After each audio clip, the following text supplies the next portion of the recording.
Hello everyone, আজকে আমি যাচ্ছি ডাব্লিউপি কনস্টেবল এক্সাম দিতে উইদাউট এনি প্রিপারেশন নিয়ে। মানে আমার জাস্ট কনফিডেন্স লেভেলটা একবার ভাবো।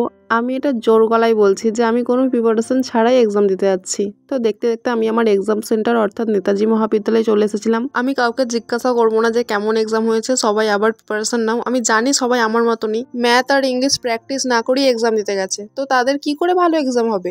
আমি এক্সাম সেন্টারে গিয়েছিলাম 10টার সময়। তারপর থেকে যে ওয়েটিং টাইমটা ছিল, মানে 10টা থেকে 12টা পর্যন্ত, সেই টাইমটা এত বোরিং ছিল কি আর বলবো। 1 ঘন্টার মধ্যে মাত্র 60টা কোয়েশ্চেন ভালোভাবে নোটিস করেছি, বাকি যেই 25টা কোয়েশ্চেন ছিল সেইগুলো তো আমি চোখেও দেখি না। তার মধ্যে বেশিরভাগ কোয়েশ্চেন ছিল ম্যাথ আর ইংলিশ থেকে। জিকে আর জিআইটা আমি ঠিকঠাকভাবেই কমপ্লিট করেছিলাম। যাই হোক, আমি এরপর থেকে ভালোভাবে প্রিপারেশন নিয়েই এক্সাম দিতে যাবো, কথা দিলাম।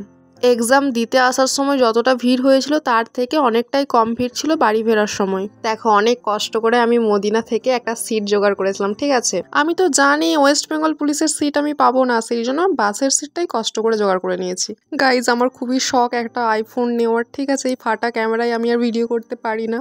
দেখো, দেখতে দেখতেই চলে এলাম আমি ব্যাঙ্গাই বাস স্টপ। আর এটা আমার সব থেকে ফেভারিট একটা জায়গা, কারণ যখনই আমি পড়তে আসি, কলেজ আসি, কিংবা কোনো কাজে ব্যাঙ্গাই আসি, তখনই আমার বন্ধু বান্ধবীদের সাথে ওই বাসের জন্য যে ওয়েটিং রুমটা আছে সেখানে গল্প করি।